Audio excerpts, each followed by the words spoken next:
Good afternoon, everyone, and welcome to the latest Good Employment Charter webinar entitled Home Working. And we're looking today at all the ergonomic, management and mental health issues that are presenting themselves through this phase of the COVID pandemic and the amount of home working that we're now experiencing.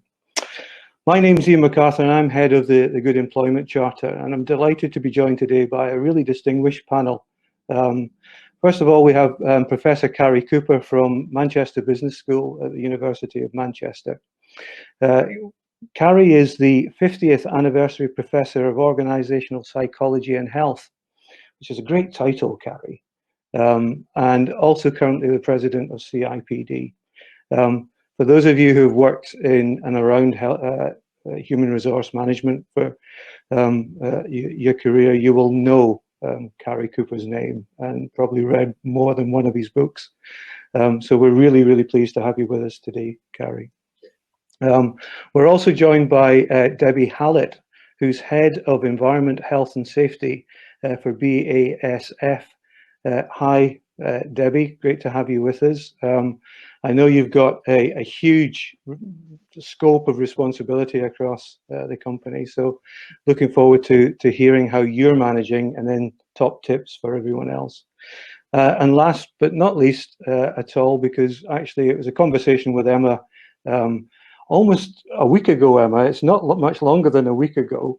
We had a conversation about this particular subject, and Emma is the Chief Executive of the Northwest Business Leadership Team, and Emma will be talking perhaps in depth around the management issues that are being presented right now with the challenging of home working. So before we get started, I'd just like to give us some housekeeping. On the right-hand side of the screen, you will see that we've got chat and questions opened today. So if you want to chat amongst yourselves, please use the chat function. Certainly in previous webinars, that's been well used. Also, if you have questions for the panel, please submit them through the questions channel, and we will collate those, bring them to the speakers. If we've got more questions than we've got time to answer, we'll take them away and we'll provide an FAQ for you at the end. So look, just to get into the subject a little bit, COVID pandemic is shining a light on a whole range of economic and employment issues. From the huge cloud of uncertainty that furlough scheme presents to individuals and enterprises, to the personal safety worries of how we might return to working environments. And of course, today's subject, the rise and adaptation to extended home working. And that's our focus today. I mean, 9 weeks ago or more, perhaps, thousands of employees might have just been thrown a laptop and told, right, we'll see you in a month, in a kind of make do, times are hard, let's get on with it kind of response. But more than 2 months down the line, we've got images on social media of employees balancing computers on the knees, sitting on the edge of beds in shared houses. We've got people trying to make ironing boards into desks, which is funny, but it's deadly serious at the same time, because goodness, this isn't going away anytime soon. Government advice is perversely on return to work. If you can work at home, you should work at home. And that remains the primary focus from government's guidance at the moment. So what started as short term is now looking well into the medium, if not longer term practice. And we want to explore some of the issues around that today and how we can support not just the individuals who are experiencing that, and we're all experiencing it to lesser degrees, but also to support employers. So Debby, I'd like to turn to you first, really, if I could, just on that kind of image of people struggling with laptops in strange rooms, in shared rooms. Where do we start with making sure that the environment people are working in is safe and promoting their health?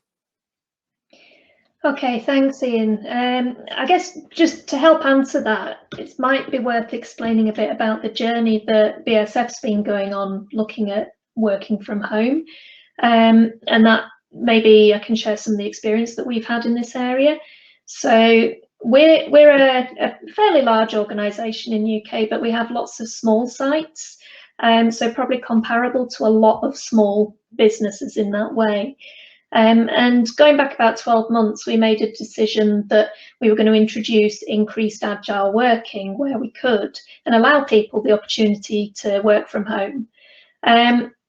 So we were really fortunate when all this started that we'd started that piece of work and we'd had time to put things in place. So it made that transition fairly easy for us.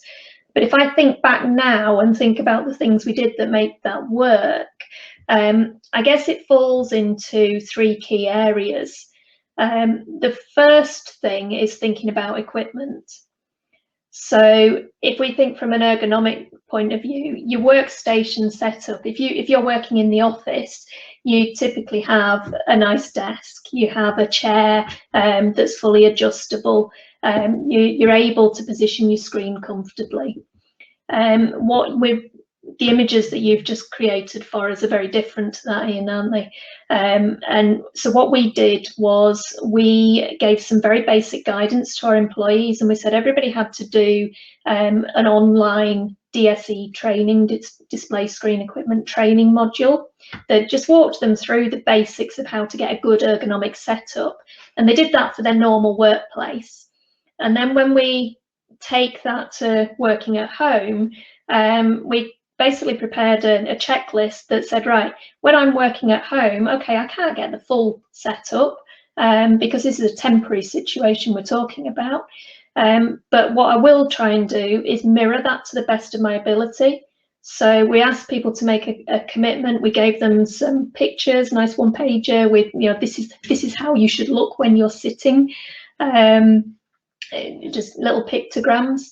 And we made some very basic criteria. The really important bits are having a desk surface, if you can, something stable, having a chair that you're able to get yourself into a comfortable keying position. Ideally, if you can let people borrow a chair from the office, so you might be able to see I've got a proper adjustable office chair here, but not everybody's able to do that. So you might use cushions to support yourself better, like lumbar support, or raise your height. And then as a minimum, really, if people could have a separate mouse and keyboard if they're working off a laptop, and then they'd be able to raise the laptop up on a nice pile of books would be fairly solid. That's quite an easy one to do. And so the screen's at the right height, top of the screen level with your eyes. And what that does is it really stops the strain on your neck. And I don't know about everyone else, but my personal experience is if you're working on the train or you're working off your laptop, that's the bit that really feels it first. And that actually just those few simple steps. So having a proper sitting position at some sort of surface, with the screen at the right height and a separate mouse and keyboard makes a massive difference. So that's kind of the equipment stuff. There's some other things you might want to think about in the workplace. So I was just sharing with the panel before the call started that you'll see I've got homemade blinds here in the background to stop the sun shining onto my screen. Very simple, didn't cost me very much, it's just some paper and some blue tack. But it's really about getting creative with this so that you can do this in different ways. You don't have to go and buy yourself a fancy desk that raises up and lowers down, but you can use sturdy things that you have around the home. Ideally, if people can have a separate area to work in to normal, that makes a massive difference to how people feel about working as well. Light is really important. So that's kind of the workplace layout. The next thing that's really important is about movement. So when when you're working at home, quite often when people start this journey, they find that they feel, oh, people are watching how long I'm logged on for. I've got to do my 8 hours sat here. I can't get up and go make a drink. And actually, that's not really what it's about. It's you've got to have those breaks because you're doing a lot more computer work. You need to get up, walk about, you know, after a call, get up and go make a drink. I think another thing I do sometimes is quite a good thing to do is if you're on a call where you can turn your web camera off, you just stand up and do some stretches whilst you're listening to a call. That's a really good thing to do too. And then the third big important factor is about routine, and I think this probably overlaps with some of the kind of mental well-being topics as well. But this is kind of the, you know, you build into your day those triggers that makes you think, right, I have now gone into my office, and then at the end of your working day, I have now left the office. Personally, my little routine, you see the lights above me, there's a little light switch. I'm in my living room, so start and the end of my working day, turn the lights on and off. I may turn it back on later tonight because we're in the living room, you know, I use the lights, but it's a mental transition out of work. So I think there's quite a lot of overlaps with some of the well-being topics there. Okay, yeah. Those are some of the things that come to mind as the important stuff. Really in discussion with some of the team members in my team earlier, and they this might be something that helps people as well, that they all shared, you know, took it in turn to share what are the top tips that they've learned through this experience, and it kind of put a positive slant on, well, you know, how are we making it work rather than what's annoying me about the current situation. Sure. So I thought that was a really positive thing to do. I think that's really interesting. I used to work at home quite a lot in previous roles, and I was told at the time, get a dog. I go, why do I need a dog? And it was the punctuation of the day point. From the breakfast table, walk the dog, come back in, you work. The dog needs a walk at the end of the day, you come back in and it's dinner. It substitutes for the commute. And it worked until the dog died last year, unfortunately, but there you go.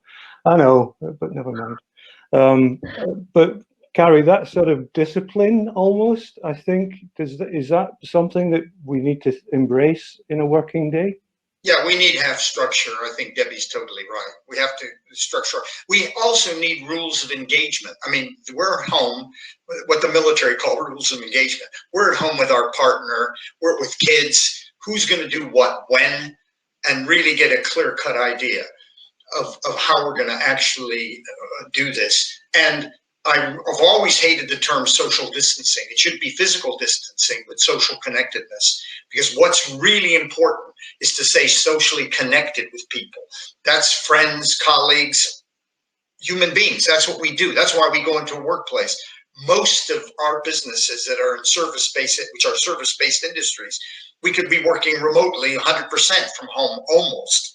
So why aren't we doing it? Because we need to go in and talk about Manchester City Football Club. We need to talk about our manager. We need to talk about what a great job Johnson has done as Prime Minister. So we have all of those kinds of issues.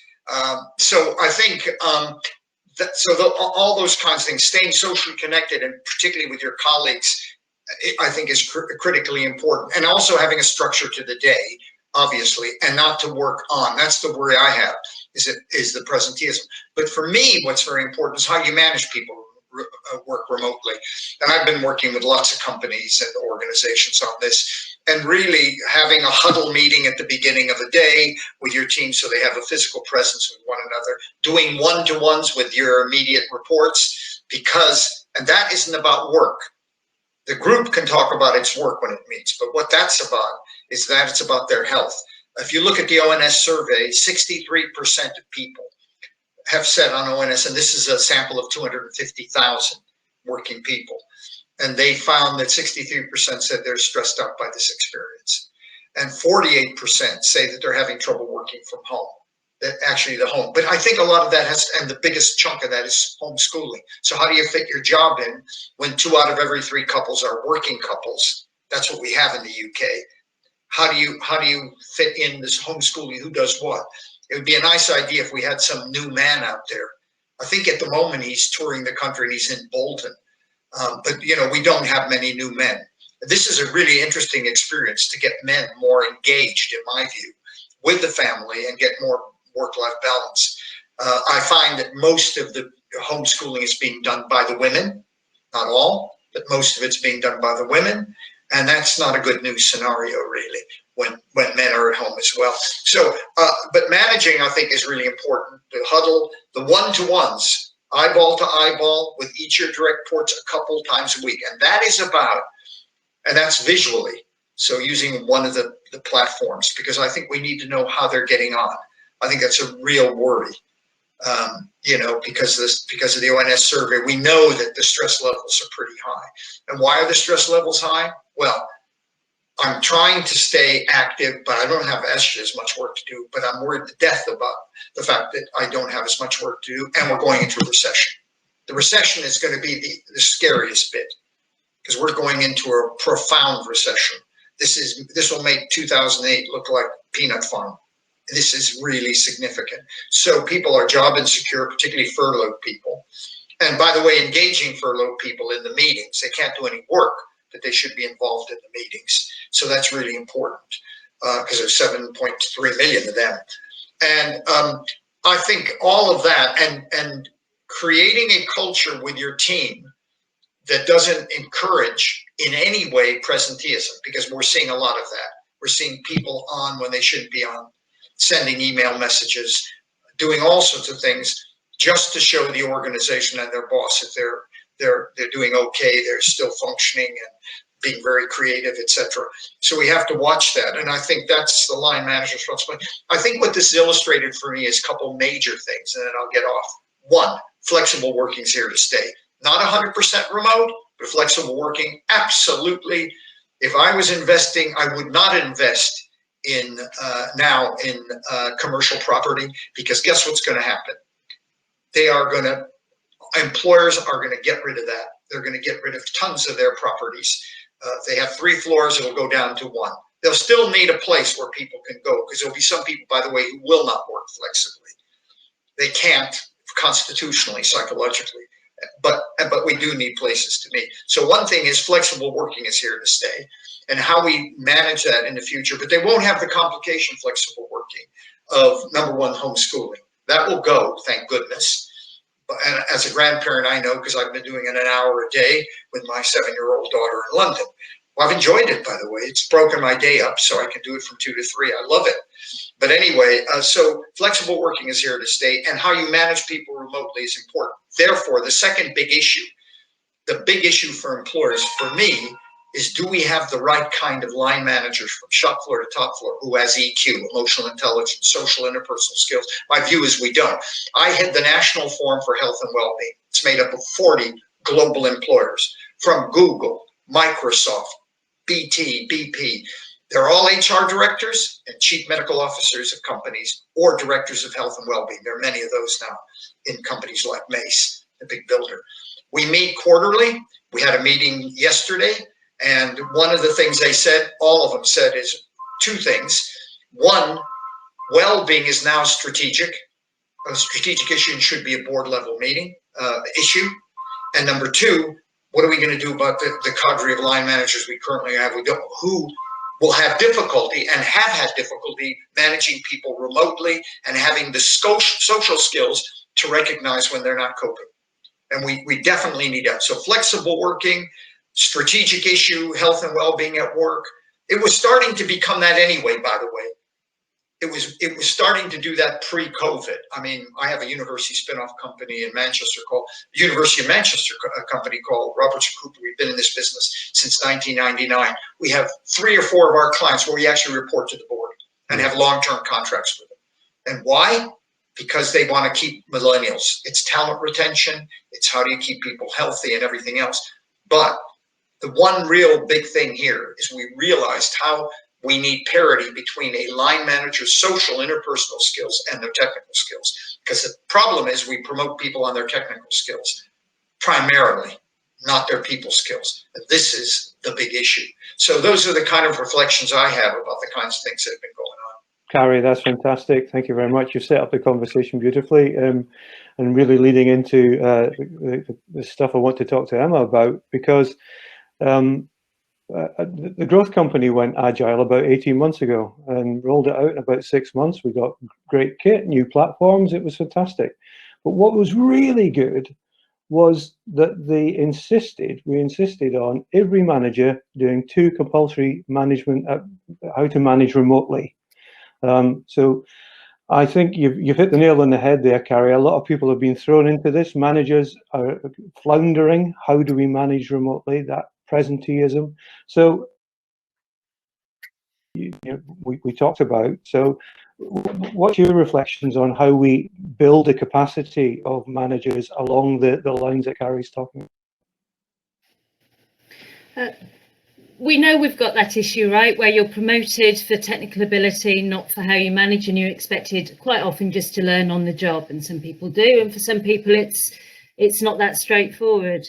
I'm really worried at the moment, because it's interesting. Whenever Debbie, I've heard her twice now talk about how you should sit, and every time with people on the call who've had all of that training, everybody just does this, you know. I bet everybody who's listening in did that too. So there's something about you've just got to go back to the basics and keep repeating them and keep those reminders. And absolutely, in terms of workstations, and we're just going to have to invest in that, by the way. It's fine for a few weeks and people will understand, but we are building up serious musculoskeletal issues for the future for every business who's listening in if we don't do it. And we know that that's always been number 1 or 2 in terms of absenteeism. So it's going to save money to get this right now, even if it's not just the right thing to do. In terms of the engaging with staff and presenteeism issue, I think we've probably all seen it. People will automatically log on when they would leave the house to start their commute, and log off when they would have walked through the door at the end of the day. That gets you to 10, 12 hours before you start. And then quite often, many people are doing evening meetings as well.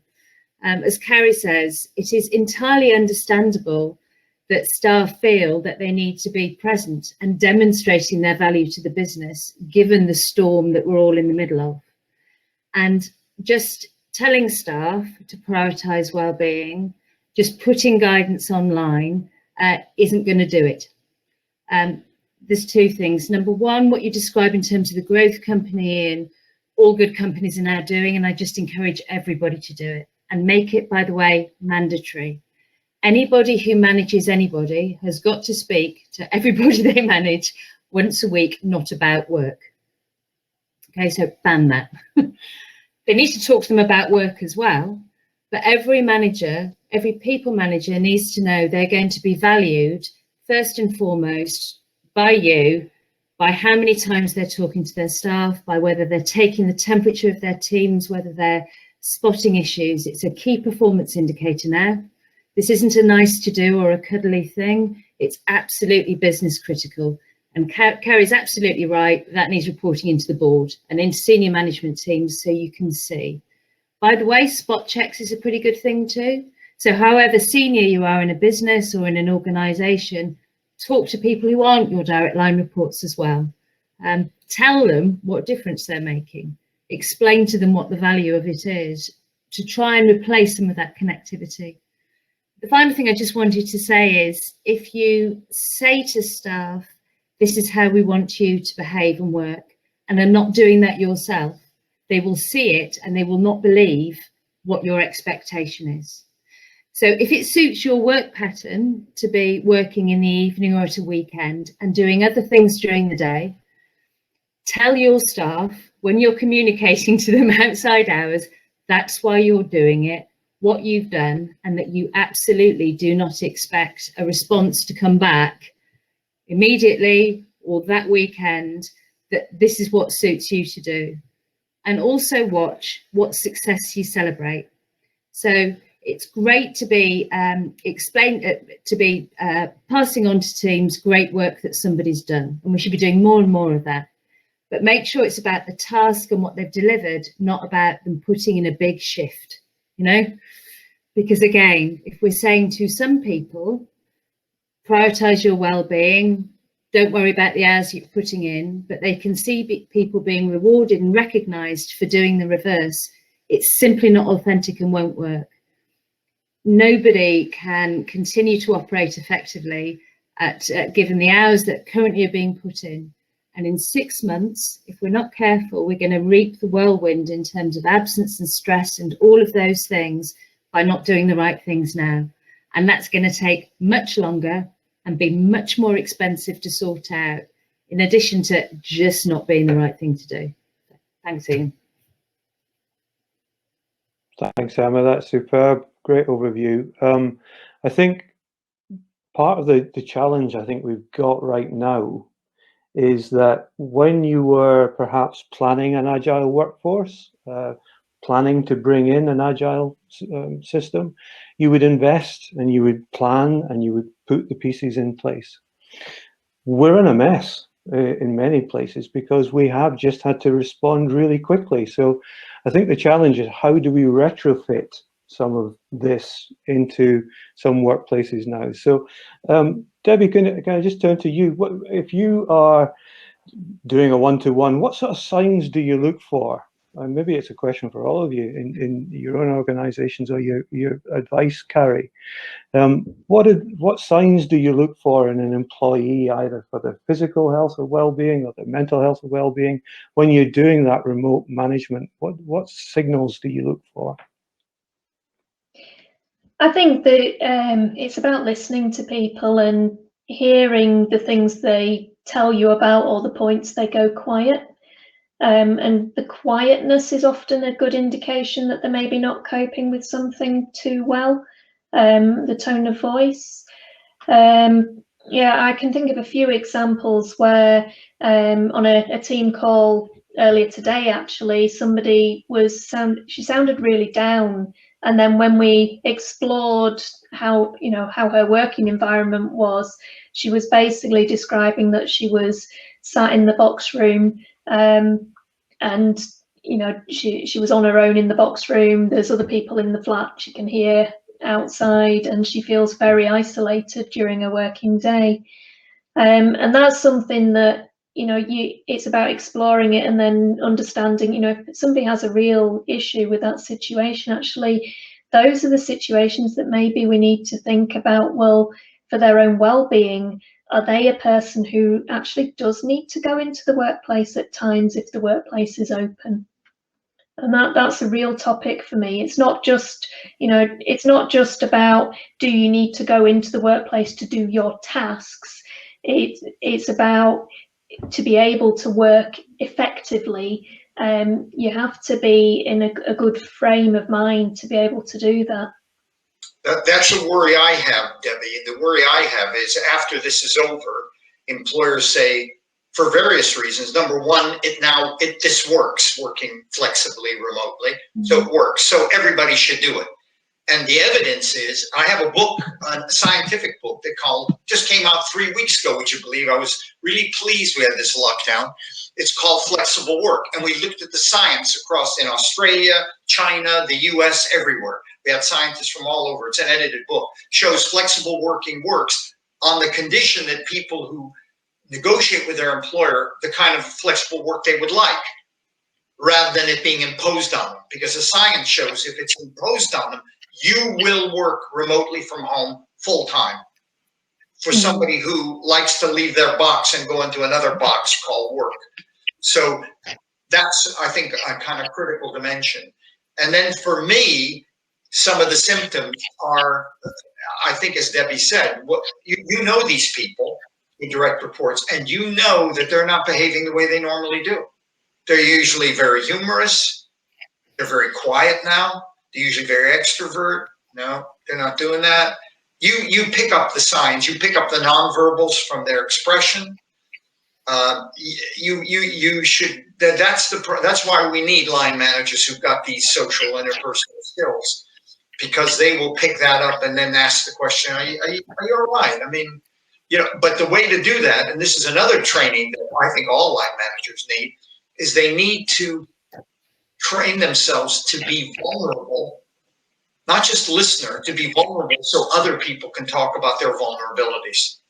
Nobody is going to talk to you as a line manager if you look totally resilient. I'm coping, man. I'm on top of the world. So tell me, are you feeling all right? Are you really okay? You know, they're not going to talk to you. But if you say something like, you know, I'm really upset because I have an elderly, you know, parent who I can't see and has to go to hospital and is being treated for cancer, you open up. And that's what a part of EQ is, emotional intelligence. We just need more of them, because you're not going to get people to talk about issues in a job insecure time like now unless you do. Absolutely. It's completely key. Also, I'm really interested in Debbie's point, and it's something a number of our members are looking at, where you can't bring all office workers, for example, back, but you can a proportion because of social distancing. It's really important to look at those who need to come back, actually. And statistically speaking, we know that on this call, people will be managing or perhaps experiencing themselves actually dangerous situations at home that aren't due to ergonomics, but are due to their partner, to do with other issues, and who are actually really not safe, and from whom working from home means that their escape has been shut down. This isn't about expecting that people tell you that, but it is about exploring people's work preferences and trying to accommodate those where they're appropriate. If you do have staff that are in shared accommodation that are not going to be able to get the right kit in or have the right space, again, consider prioritising them in terms of bringing them back. But if we don't ask the right sort of questions in the right authentic way, we're not going to know who those people are. And I really, really worry that we're going to start seeing some quite vulnerable people exiting the workforce because it's just going to be too difficult. And that diversity, if we lose it, is going to really hinder our ability to get back to business and to be innovative and creative in the way that flexible working is supposed to help us. Thanks, Emma.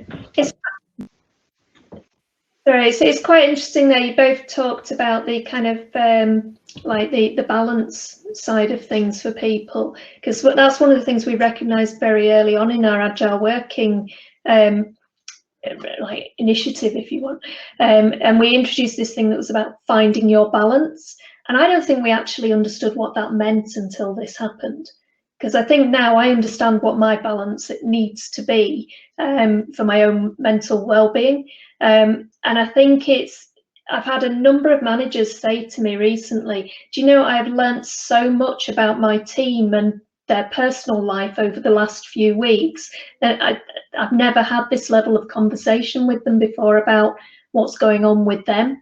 So I think that's the thing, that, you know, you build that confidence and that interpersonal relationship, and actually what it leads to is you understand each other better and ultimately you work more productively.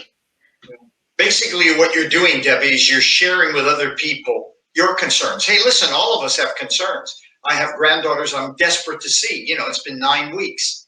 So what do? You know, I feel very upset by that. I see them on, you know, but unless you, and that's why people have, that's the good news of this. So as people are talking about the lockdown and the virus and all their concerns and worries, when you're just sharing this information, because that's the way all conversations start before a business meeting, then actually you're finding out more about them than you would have found out if we hadn't had COVID. You would never have started a meeting like that. You would have said, okay, here's the agenda, let's get on with item 1. But you're now doing it because that's what people do. They share their experiences of this scenario, open up a bit, particularly the ones who have good social skills, you know, emotional intelligence. And that's a takeaway of how important a manager is. A manager has to have those managerial skills, those people skills. And we didn't realize, I think, how important those were until this situation. Yeah, I think we've come to as a place where values and trust are at the heart of a good employer's relationship with their employees. And I think some of those conversations are starting to open up those understandings and those levels of trust between an employer or a manager and an employee. I think And we've all got, Cary and I started a conversation about he's missing his grandchildren. And I said, well, I've got the opposite because I've got 3 teenagers back from university, which is great. And it's a real distraction. But at the same time, the food bill's gone up and we fight over bandwidth all the time. But hey, you know, that's a first world problem. We've got 1 or 2 questions that have come through. And I think one of them is particularly interesting about the pointers for managing the transition that we're going into probably now in the next month or 2 perhaps, about how some people will go back into the workplace, but clearly some can't. Either they're in shielded households, or perhaps they need shielded themselves, or perhaps they've just got concerns about going back on public transport and working through a city. So how do we manage that kind of transition period where we've got some back in the workplace, maybe with a manager that likes the presenteeism style, and those that aren't, and how do we make sure that no one's disadvantaged through that? Who wants to go at that one? Go on, Debbie. Debby? Oh, where do you start? I think that kind of, for me, pushes the question back onto the manager's skill set there, really, doesn't it? Because it's everything that Carrie's just talked about with the skills that managers need.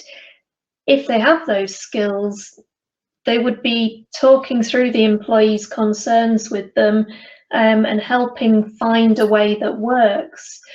I guess that's where there's a lot of reassurance needed. There's a lot of sharing of information around, you know, what measures are we putting in place in the workplace, giving them the opportunity to be involved. Yeah, that's... But that co-design and involvement piece is really important, and where we've seen this managed best and employees feeling the best about going back in is where they've actually been involved in the design of how to make the workplace safe. So you're giving them a degree of control as well. And for a lot of businesses, some of whom have been operating throughout this, but with just a proportion of staff, where they've been working really well directly with employees and with trade unions and others in terms of being able to do that, they're now realising that they've sort of got to go back to the beginning as well with those staff who've been at home or who've perhaps been furloughed, and actually take them right back to the beginning of, this is what we're doing, what do you think about it, where are your concerns, how can we adapt things? And there's something really interesting there too, by the way. Lots of people report that because they've been designing things with employees who are perhaps more junior in the business than that would normally have the opportunity to be involved, there's real fast forwarding of innovation in that too. It's a really good way of working, that really deep employee engagement. So that's part of it. But where employees need to shield, it's not really even a question. To be honest, they're going to have to stay where they are. And it's about making sure that they have the opportunity to be as involved in the business from home as they would be if they were able to come back into the workplace. Thanks, Emma. Cary. I think the difficulty we have. Mute, Cary. Oops, I'm sorry. I'm sorry. No, you're okay. You're okay now. I'm okay now. You're I okay. think. You hear me now? Yeah. Yeah. Okay. I think what Debbie said is absolutely right. There'll be some line managers who will, I won't even say encourage, I will say indirectly force them to come back. And what we really need is HR. This is why well-being in the health and well-being arena has to be a strategic board level thing.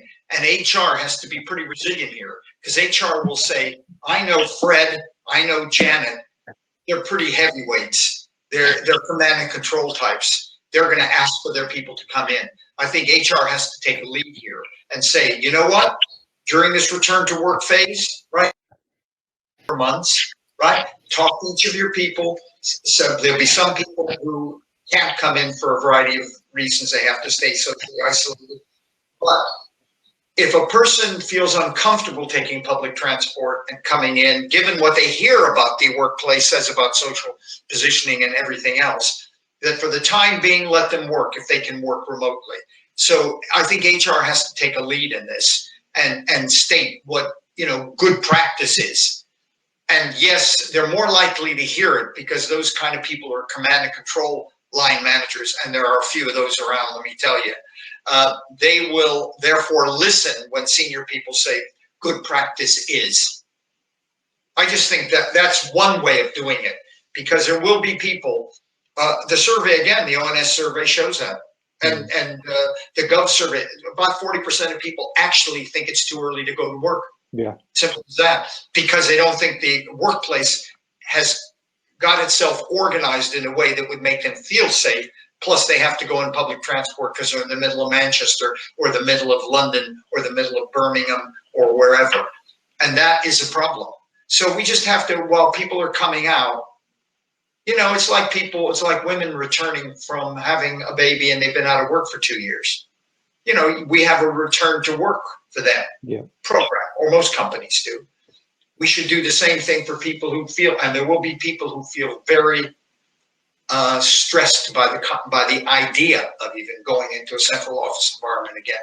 Yeah, absolutely. Now, in the near term. Yeah.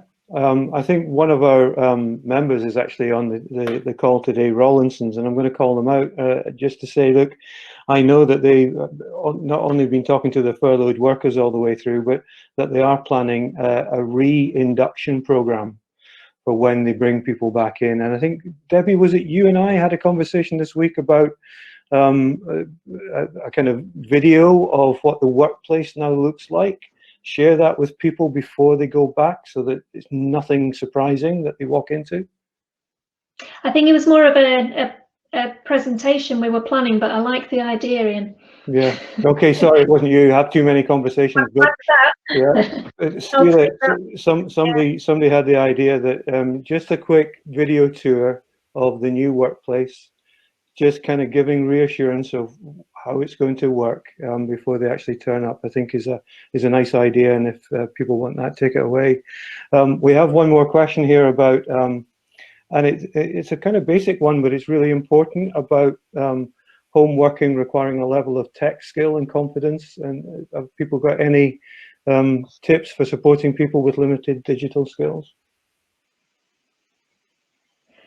I guess I can share what approach we've done. We've basically offered some webinars, I guess before we got to lockdown, so it's a bit hard to think about doing now. We actually paired people up with somebody who was a bit more tech savvy. So, you know, if people were struggling with, I mean, one of the challenges that actually it never occurred to me was, I'm taking this screen home, I don't know how to connect it into my laptop. And that's one of the real situations I was faced with. And what we came to was, okay, well, that person there does, you've both got one of these, you know how to use FaceTime. We made sure that worked, and we paired them up and they got it set up between them. And I think it just gave them that bit of confidence that it was okay to ring somebody else, even if they thought it was a silly question. It's not a problem. And just, it comes back to what you're saying about making yourself appear vulnerable. You know, sharing some of the daft things you've done yourself makes people have more confidence to say some of these things out loud. So that's one thing we did. Another thing was just running little webinar sessions with our IT people, or somebody who knows how to use some of the key collaboration tools. So we use Microsoft Teams, you know, just actually pairing up and working through some of the, how do I do this? And it took us probably at the start of the lockdown period, there were a lot of meetings that took quite a bit longer whilst everybody got comfortable with it, but now everything's flowing quite well. One of the team this morning again said one of the things she's realised is actually her IT skills aren't as bad as she thought, and she's now got the confidence to try new things. So I think that's actually one of the positives that we're pulling out of this. Thanks, Debbie. Anyone else want to come in on this? I think one of the things I'm noticing, because even my employer right now, all the IT people aren't working. I mean, they're working, but they're not on a telephone. And I think employers have to think carefully about having the tech support for people, live tech support. There's no point you calling up and then the employer says, the IT department says, I'm sorry, we're given the coronavirus, you can log on and find what you need online. A lot of people do need support during this scenario with technology because we're doing a whole load of, we're virtual now. So I think we all need the employers to understand the importance of helping and having help of all functions in a business at the moment, public or private sector. Their tech people should be working full time and should be approachable. And if they're not, we've got problems. And I know a number of companies where that's the case.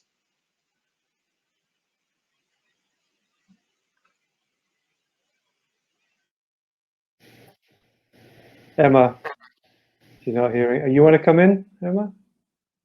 Oh, no. No, you're fine. Okay. Well, look, we're running near the end of the 45 minutes, and I know Carrie's got schooling to do later at 2 o'clock. So maybe could you just perhaps leave some tips for us, your parting thoughts on the subject, please? Emma, let's start with you. You want me to start, or I don't No, care. I'll start with Emma if I can. Okay. Carrie? Go ahead, Emma. Just that point about start with yourself, really. Make sure you're looking after yourself, that your staff can see you doing that too.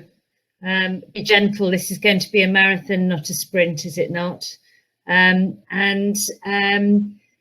Again, make sure, above all else, to be a mandatory key performance thing that is taken responsibility of at the highest level with every business, or it will just be something that's nice to do rather than really permeating across the whole of your business. Very sage, Emma, very sage. Debbie. Okay, yeah, I was just watching some of the comments coming in, and it just made me think of something we talked about earlier in the week.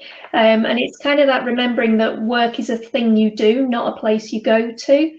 And I think that's quite an important thing to think about, that, you know, however we're working, being comfortable, being in the right place mentally, that actually makes you more productive if you are in that better place. So all the topics we've been talking about can lead to employees being more comfortable and being more productive. So, you know, it's not about spending more time looking after your people and not getting anything back from it. This is something that we do, and it helps us as a team. Thanks very much. Carrie, final words from you. Well, I think the most important thing for me is being socially connected and being kind to people. We're all going through this. This is pretty heavy if you think about it. Think about how many people have died, probably 60,000 from this one way or another. Although the government says it's 35. It's nowhere near that. But anyway, the important thing is to be kind to other people, stay socially connected, and help people who need. That'll help you if you help other people. I have a couple colleagues right now who are cancer sufferers, and they're being treated for cancer. I call them all the time. And the reason I do is they're lovely people. They feel isolated, and the kinder you are to other people, the better. And it makes them feel good. And by the way, it makes me feel good. Of course it does. So I'll be kind to you and say thank you all very much for your contributions today. Normally I'd ask the crowd to have a bit of applause. I don't know if you can hear this. I've got applause from there. There we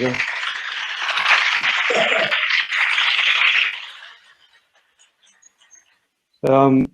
Carrie, you set us up very nicely. Employment Charter. On the 4th of June, we're working with the TimeWise Foundation on what will be an online workshop. Actually, there might be 2, depending on numbers that we have. And it's trying to make a crisis out of an opportunity out of the crisis around flexible work. Approaches to developing flexible work in the environment that we find ourselves. So supporters, please look out for that landing in your inbox shortly, and please register as soon as you see it, because numbers will be limited. Again, thank you to you, Emma, for the inspiration to hold this, as well as your contribution today. Thanks, Debbie, for all that you've done. Debbie was a bit worried that she's based in Yorkshire and wondered if she could actually contribute to a Greater Manchester event, but I think she's proven that she's absolutely welcome across the Pennines anytime. And thank you, as always, to Cary. Fantastic support for the Good Employment Charter. Thank you very much for attending, and hope you all have a good day. Cheers now. Thank you. Bye-bye. Thank you. Bye, everyone. Bye, everybody. Bye.